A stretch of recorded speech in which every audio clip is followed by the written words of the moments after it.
Hola, ¿cómo les va? Esta es la primera clase de 4 clases y mi nombre es Pablo Andiñac, yo soy profesor de Biblia, mi especialidad es el Antiguo Testamento y doy clase en la Universidad Católica y en algunos otros lugares también de justamente el campo de Biblia hebrea o Antiguo Testamento. Vamos a trabajar durante 4 reuniones. Y esta, que es la primera, es una introducción general a los profetas. Y luego vamos a tener una clase sobre Isaías, la tercera sobre Jeremías y Ezequiel, y la última sobre el libro de los profetas menores, o así lo llamamos, pero los 12 profetas. Es decir, es el nombre más técnico de ese libro, el libro de los 12 profetas. Y con eso cubrimos los 16 libros de la literatura profética en el Antiguo Testamento. Es importante decir que hay una pequeña diferencia entre la Biblia cristiana y la Biblia judía, digamos. La Biblia hebrea en esto coloca el libro de Daniel entre los libros al final de la Biblia y no entre los libros proféticos. En la tradición cristiana Daniel es uno de los libros proféticos. Nosotros no lo vamos a trabajar en este curso porque no tenemos tiempo y de hecho Jeremías y Ezequiel lo vamos a comprimir un poco. Pero hay que saber que en las Biblias nuestras tenemos 16 profetas, mientras que en la Biblia hebrea, la del judaísmo, en realidad tienen más, porque ellos llaman profetas a los libros que van desde Josué hasta Reyes, los llaman profetas anteriores, y llaman profetas posteriores a nuestros profetas, sin Daniel. Ahora, sepamos de entrada que el rol del profeta en el antiguo Israel era uno de los roles más importantes. O sea, la persona más prestigiosa en la tradición israelita antigua era el profeta, incluso el más prestigioso que el rey. Los profetas eran más importantes que el rey, así los consideraban ellos. Y de hecho, un profeta debía ungir a los reyes. Por eso es que hay personajes de la antigüedad de Israel que les dieron el nombre de profetas, aunque en realidad no lo fueron. Por ejemplo, Moisés. Aparece Moisés mencionado como profeta. Moisés en realidad nunca fue un profeta, porque primero que en la época de Moisés no había profetas, y además porque su rol como líder de la comunidad que guía al pueblo no es el rol que los profetas tienen después, vamos a ver en unos minutos. Pero como era un cargo muy importante, no se podía dejar afuera de esa investidura a una persona como Moisés. Y entonces se lo llama profeta en algunos pasajes. Y lo mismo va a pasar con Abraham. Abraham en algún pasaje es mencionado como profeta. Obviamente no era un profeta, pero era tal el prestigio de los profetas que no se podía dejar a alguien tan importante como Abraham fuera de ese grupo de personas selectas y elegidas por Dios. En la literatura profética hay muchos géneros literarios, pero muchos. O sea, casi lo que se nos puede imaginar. Poesía, historia, leyenda, oráculos, relatos apocalípticos, parábolas, salmos, visiones, alegorías y algunos más. Casi cualquier género literario de la Biblia está representado de una u otra manera en los libros proféticos. Sin embargo, lo que caracteriza a los libros proféticos, o sea, aquel género que es solo de los libros proféticos, es lo que llamamos oráculo de condenación contra las naciones, el oráculo de juicio.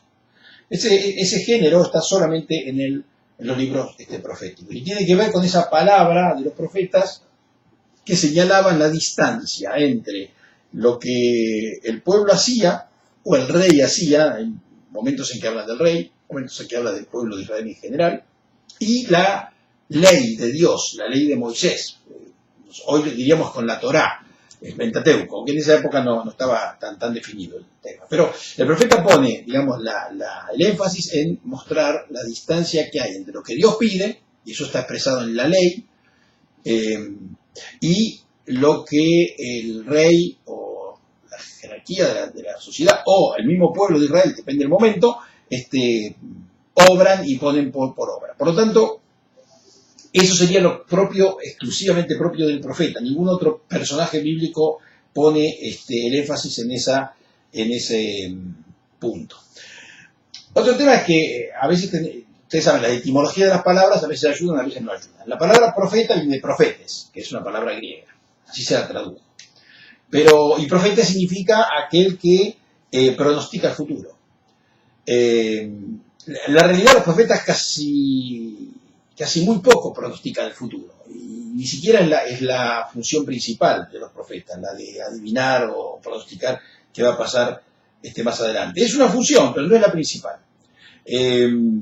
Por ejemplo, los profetas en general se refieren al presente que están viviendo, los conflictos que hay en el presente, las situaciones que se dan en la sociedad en ese momento, y también se refieren mucho al pasado.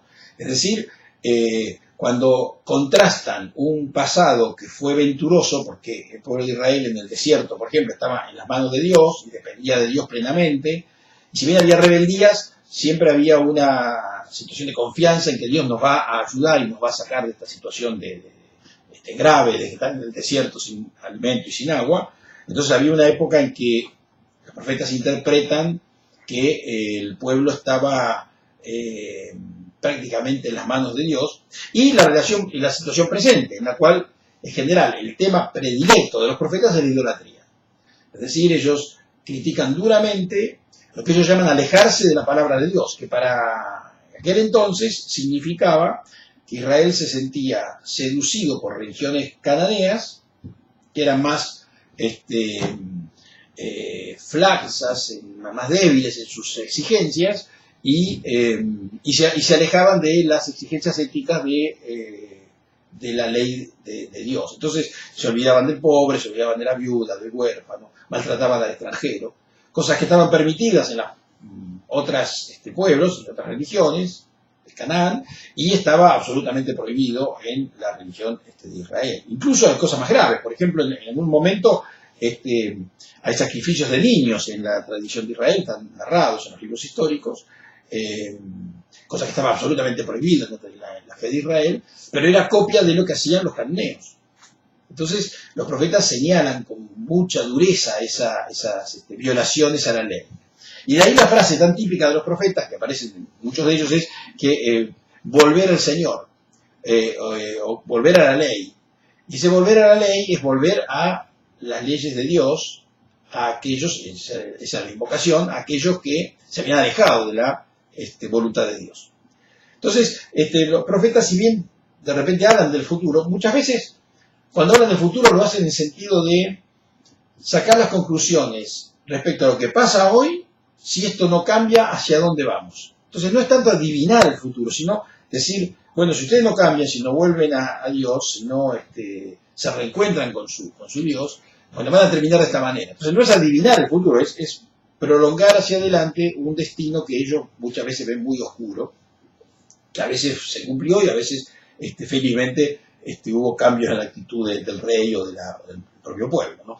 Entonces, eso hay que tenerlo en cuenta y sacarnos de la cabeza un poco la idea del profeta como adivino del futuro, ¿no? O como alguien que viene a decirnos qué es lo que va a pasar más adelante. En realidad estaban preocupados por otras cosas. Es importante tener en cuenta, dado que los libros proféticos todos tienen un título que corresponde al profeta, al nombre del profeta. Decimos Isaías, Jeremías, Amós, Ezequiel, ¿no? Malaquías, que en realidad ningún profeta fue escritor. Entonces uno tiene la idea así muy rápida de que, bueno, si hay un libro de Isaías, porque lo escribió Isaías, si hay un libro de Zacarías, porque lo escribió Zacarías. En realidad ningún profeta fue escritor. Los profetas no están llamados a ser escritores.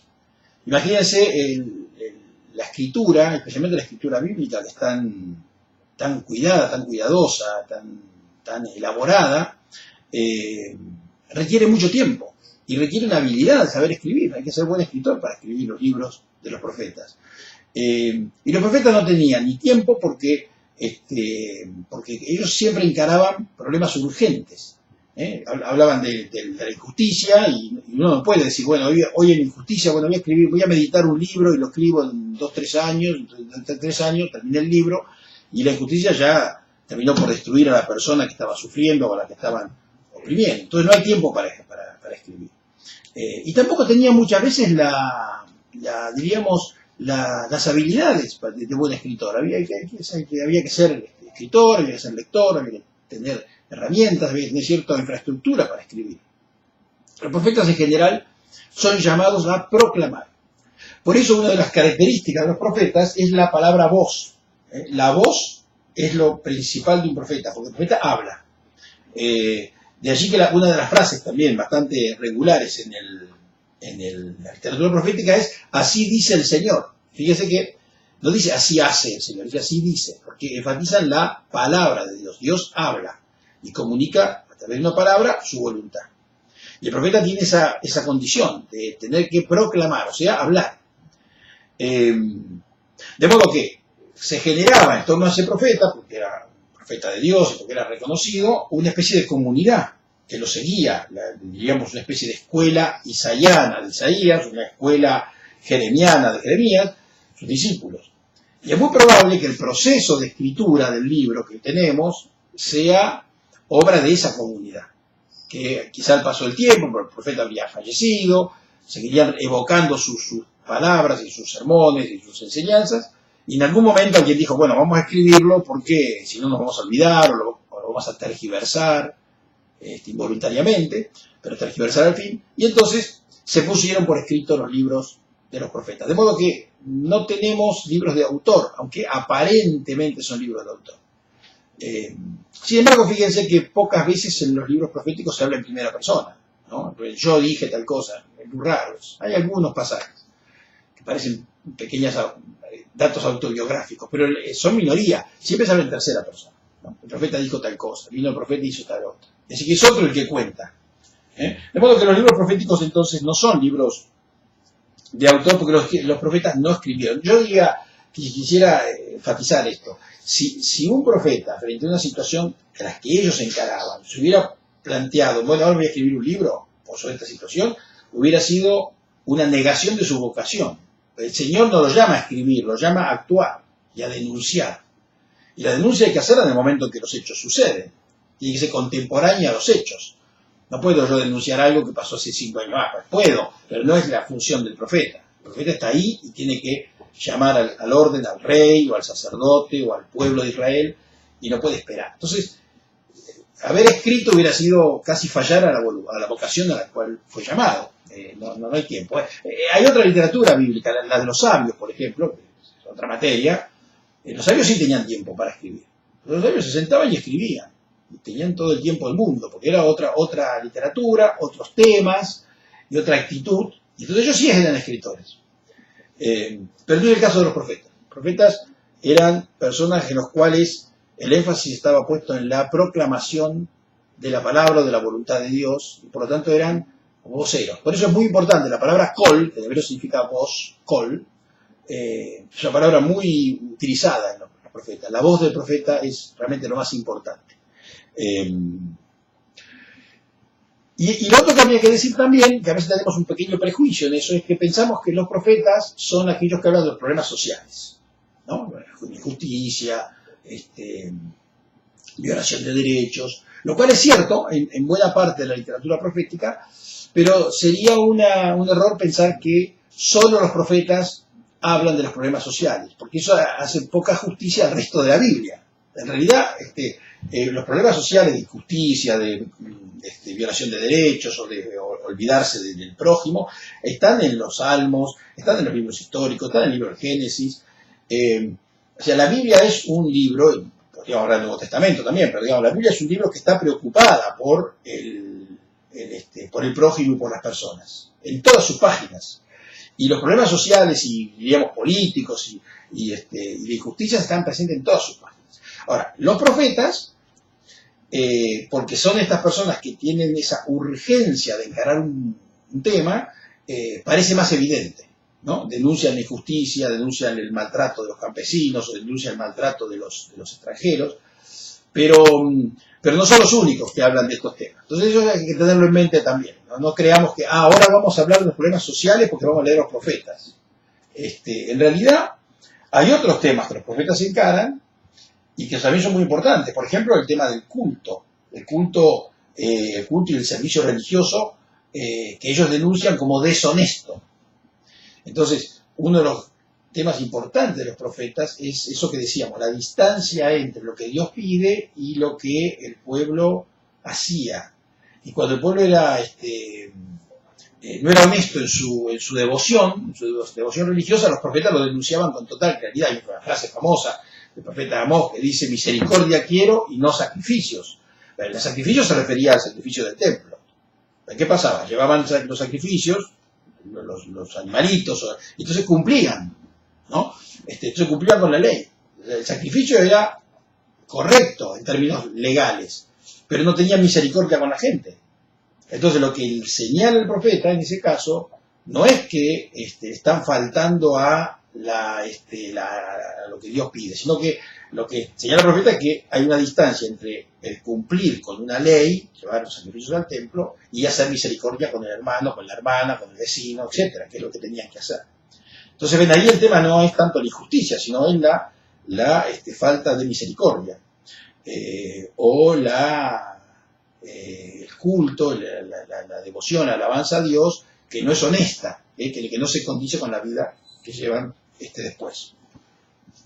Bueno, algunas cositas más que queremos decir, para ir cerrando esta breve introducción. Tenemos libros proféticos, que mencionamos, y tenemos también profetas que no escribieron libros, o digamos que ninguno escribió, pero de los cuales no tenemos libros. Por ejemplo, Elías y Eliseo. De eso vamos a decir algo también brevemente, en su momento, porque Elías y Eliseo son dos profetas muy importantes, pero no hay un libro de ellos. Sus historias están narradas entre los libros de Primera Reyes y los libros de Segunda Reyes. De esos dos libros tenemos las historias de Elías y Eliseo. Son historias muy interesantes, son narraciones de sus hechos y sus situaciones, y son muy importantes porque muchas de ellas van a ser retomadas en el Nuevo Testamento. No siempre recordamos que cuando Jesús multiplica los panes y los peces, está evocando una multiplicación de panes que hizo el profeta Eliseo. De modo que si no recordamos que ya en el Antiguo Testamento hay una multiplicación de panes, por ahí se nos pierde un poquito el sentido más profundo de la multiplicación que hace Jesús frente a la multitud. Entonces ahí vamos a ver algo de los profetas Elías y Eliseo. Y después tenemos que decir también que hubo profetisas. No tenemos ningún libro de una mujer profetisa, pero las hubo. Aparecen varias mencionadas en la Biblia. La mujer de Isaías era profetisa, lo dice ahí en un texto.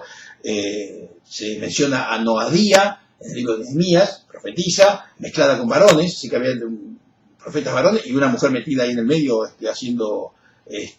también haciendo el trabajo de profetisa. La hermana de Moisés, Miriam, profetisa, varios pasajes hay relacionados con ella, dos principalmente. Débora, profetisa y jueza.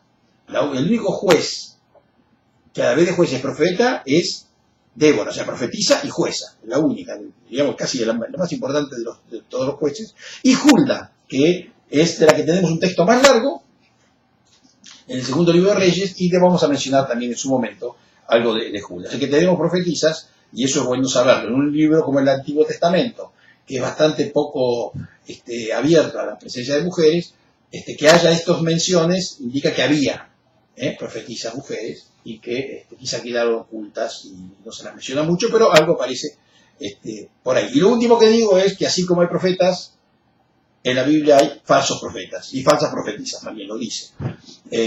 Y vamos a ver un poquito de eso también, ¿no? Porque no es cuestión de contar solamente las cosas buenas, también hay que contar los lados oscuros, y la Biblia es un libro que no oculta los lados oscuros o los errores o las equivocaciones de la gente y de sus hombres más importantes, porque hay más importantes.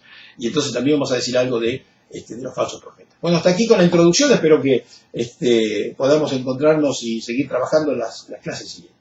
Chao, gracias.